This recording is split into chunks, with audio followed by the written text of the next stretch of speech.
اعوذ باللہ من الشیطان الرجیم بسم اللہ الرحمن الرحیم وَاضْرِبْ لَهُمْ مَثَلًا أَصْحَابَ الْقَرْيَةِ، اور ان کے سامنے مثال ایک بیان کیجئے ایک بستی والوں کی. اِذْ جَاءَ الْمُرْسَلُونَ، جب کہ ان کے پاس رسول آئے. اِذْ أَرْسَلْنَا إِلَيْهِمُ اثْنَيْنِ، جب کہ ہم نے پہلے بھیجے ان کی طرف دو رسول. اب اس کے بارے میں بہت سی آراء ہیں. ایک عام خیال یہ ہے کہ اصل میں یہاں رسول سے مراد اللہ کے نبی نہیں، اللہ کے رسول نہیں، بلکہ کسی اللہ کے رسول ہیں. یعنی یہ کہ اللہ تعالیٰ نے کسی رسول کو بھیجا، اس رسول نے پھر اپنے شاگردوں کو، اپنے حواریین کو، زیادہ خیال حضرت مسیح کے حواریین کے بارے میں ہے کہ انہوں نے جب جا کر ان میں سے دو حضرات نے انطاکیہ میں تبلیغ کی تھی. انطاکیہ جو شہر ہے، جو کہ یہ سمجھیے کہ شام اور ترکی کے تقریباً سرحد پر ہے. تو انطاکیہ میں جو معاملہ ہوا، یہ ماجرا ہوا، یہ خیال ہے، لیکن یہ بھی ہو سکتا ہے کہ اللہ ہی کے براہ راست نبی ہوں، اس لیے کہ رسول کے رسول یہ لفظ جو ہے بعض احادیث میں آئے ہیں. حضور نے جب مدینہ تشریف لائے تھے آپ صلح حدیبیہ کے بعد، تو وہاں چونکہ آپ نے بیعت لی تھی مسلمانوں سے، بیعت جو صحابہ کرام نے کی تھی بیعت رضوان، تو مدینے آ کر پھر آپ نے خواتین سے بھی بیعت لی. اس کے لیے حضرت عمر کو بھیجا کہ جاؤ تم میری طرف سے، میری جانب سے تم بیعت لے لو.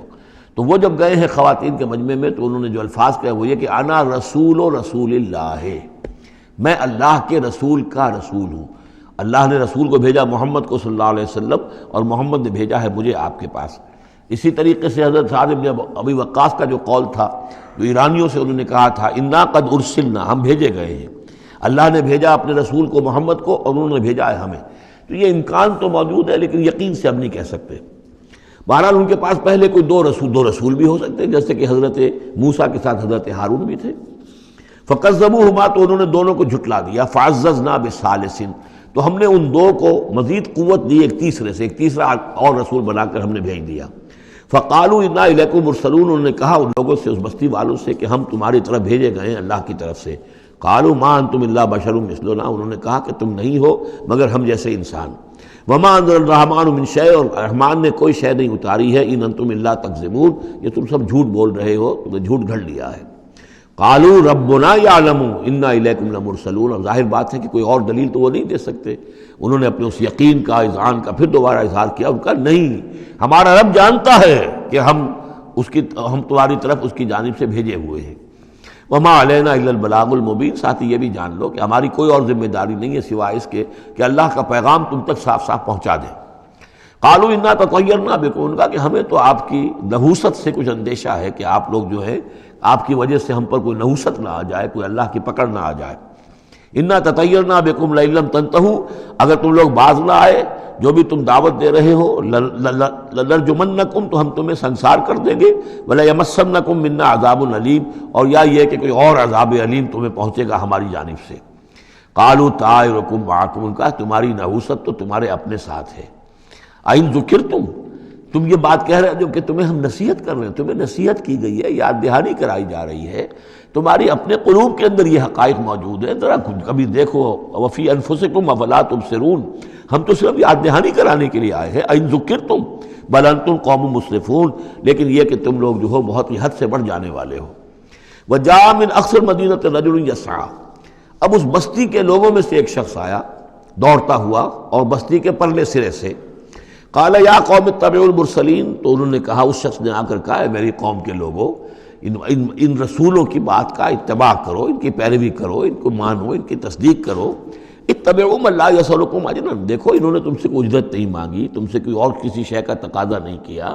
پیروی کرو ان کی جو تم سے کسی اجر یا اجرت کے طالب نہیں. وہم مہتدون، اور دیکھو ان کی سیرتیں، دیکھو ان کے کردار، دیکھو یہ لوگ جو ہے ہدایت یافتہ ہیں، ان کی شخصیتیں، ان کی سیرتیں.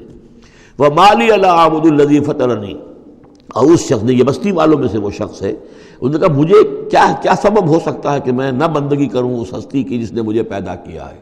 یہی تو دعوت لے کر آئے ہیں کہ خدا واحد کی بندگی کرو، تو کیا رکاوٹ ہے؟ ما لیا، کیا سبب ہو سکتا ہے لاحق مجھے کہ میں نہ پوجوں اور نہ پرستش کروں اس کی کہ جس نے مجھے پیدا کیا. وَإِلَيْهِ تُرْجَعُونَ، اور اسی کی طرف تمہیں لوٹا دیا جائے گا. أَتَّخِذُ مِن دُونِهِ آلِهَةً، کیا میں اس کے سوا کچھ معبودوں کو مانوں، کچھ گاڈز اینڈ گاڈیسز کا اقرار کروں. ان یریدن الرحمن بدر، لا تغنی عنی شفاعتہم شیئا، اگر رحمان میرے بارے میں کوئی فیصلہ کر لے مجھے کوئی ضرر پہنچانے کا، نقصان پہنچانے کا، تو ان کی سفارش مجھے کچھ نہیں بچا سکتی اللہ کی اس پکڑ سے، اور اللہ کی طرف سے اللہ کی جو بھی فیصلہ ہو جائے گا اس سے، ولا ینقذون، نہ وہ مجھے چھڑا سکیں گے۔ انی اذا لفی ضلال مبین، تو ایسی عاجز ہستیوں کو میں خدائی میں شریک کر دوں اور ان کو بھی میں مان لوں تو میں تو اس وقت بہت ہی بھٹکے ہوئے لوگوں میں سے ہو جاؤں گا۔ تو یہ بات جب انہوں نے کہی انی آمنت بربکم فاسمعون، دیکھو سن لو میں تو ایمان لایا تمہارے رب پر، یعنی جن کی طرف بلانے کے لیے یہ تینوں رسول اللہ نے بھیجے ہیں، یہ اللہ کے رسول کی طرف سے جو 3 پیغامبر ایلچی آئے ہیں توحید کی دعوت دینے کے لیے، تم مانو نہ مانو سن لو میں ایمان لایا، انی آمنت بربکم فاسمعون۔ اس سے معلوم ہوتا ہے کہ اتنا غصہ چڑھا، رسول تو باہر سے آئے تھے، ان پر تو اتنی زیادہ ان کو کوئی بہت زیادہ جو ہے غصہ نہیں آیا تھا، یہ اپنے میں سے جب ایک آدمی جب اس نے تصدیق کی ہے تو ان کا غصہ جو ہے وہ ایسا ہوا کہ وہ اس کو ضبط نہیں کر سکے، قیل ادخل الجنہ، یعنی انہوں نے فوراً اسے قتل کر دیا۔ اور جب قتل ہو جاتا ہے کوئی اللہ کی راہ میں، تو چونکہ جو مقتول ہے اللہ کی راہ میں جس کو ہم شہید کہتے ہیں، اس کے لیے انتظار نہیں ہے یوم حشر کا، بلکہ وہ سیدھا جنت میں اسی وقت جاتا ہے۔ قیل ادخل الجنہ، کہہ دیا گیا داخل ہو جاؤ جنت میں۔ قال یا لیت قومی یعلمون بما غفر لی ربی وجعلنی من المکرمین، اس نے کہا کاش کہ میری قوم کو معلوم ہوتا کہ میرے رب نے کیسی میری مغفرت فرمائی ہے اور مجھے کیا میرا اعزاز و اکرام ہوا ہے جنت کے اندر، وجعلنی من المکرمین، مجھے تو باعزت لوگوں میں شامل کر دیا اللہ نے۔ تو چنانچہ اس کا تو نقشہ آپ خود جو ہے اس کو ویژولائز کیجئے کہ جو بھی وہ شخص تھا، اس کی کوئی بیوی ہوگی وہ رو رہی ہوگی، اس کے بچے ہوں گے وہ رو رہے ہوں گے، اس کے ماں باپ اگر تھے تو وہ جو ہیں ان کو غشی طاری ہو رہی ہوگی کہ ہمارا بیٹا جو ہے اس طرح ہلاک کر دیا گیا۔ لیکن اب جو یہ غیب کا پردہ ہمارے اور وہ جو عالم غیب ہے اس میں جو حائل ہے، تو یہاں جو رو رہے ہیں ادھر وہ جو اللہ کا بندہ وہ کہہ رہا ہے کاش میری قوم کو معلوم ہو جائے، کہ انہیں تو پھر افسوس نہ کریں یہ کہ مجھے تو اللہ نے کیا اعزاز و اکرام جو عطا کیا ہے اور کیا میری مغفرت کی ہے۔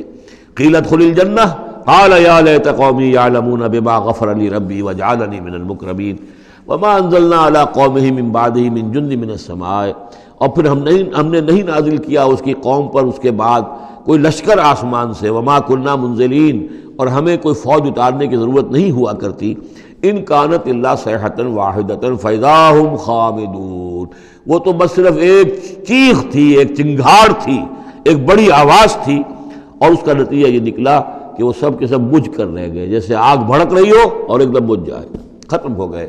یا حسرۃ علی العباد، حسرت ہے، افسوس ہے بندوں کے حال پر، ما یاتیہم من رسول الا کانوا بہ یستہزئون، نہیں آتا ان کے پاس کوئی بھی رسول مگر یہ کہ وہ اس کا استہزاء ہی کرتے ہیں۔ الم یروا کم اہلکنا قبلہم من القرون، کیا انہوں نے دیکھا نہیں کتنی ہی بستیوں کو اور کتنی نسلوں کو اور قوموں کو ہم نے ان سے پہلے ہلاک کیا ہے، انہم الیہم لا یرجعون، کہ وہ ان کی طرف لوٹ کر نہیں آتے، چلے گئے، سب کے سب چلے گئے، ختم ہو گئے، ماضی کا ایک حصہ بن چکے ہیں۔ وَإِن كُلٌّ لَمَّا جَمِيعٌ لَدَيْنَا مُحْضَرُونَ، لیکن اس کا یہ مطلب نہیں کہ وہ معدوم ہو گئے، اب لوٹ کر تو نہیں آئیں گے دنیا میں، لیکن موجود تو ہیں، عالم برزخ میں تو ہیں، لوٹ کر دنیا میں نہیں آئیں گے، معدوم نہیں ہو گئے، لیکن یہ کہ ان میں سے کوئی بھی نہیں ہے مگر یہ کہ ہم سب کو جمع کر دیں گے، وہ سب ہمارے پاس محضرون، حاضر کر دیے جائیں گے، پکڑے ہوئے آئیں گے۔ صدق اللہ العظیم۔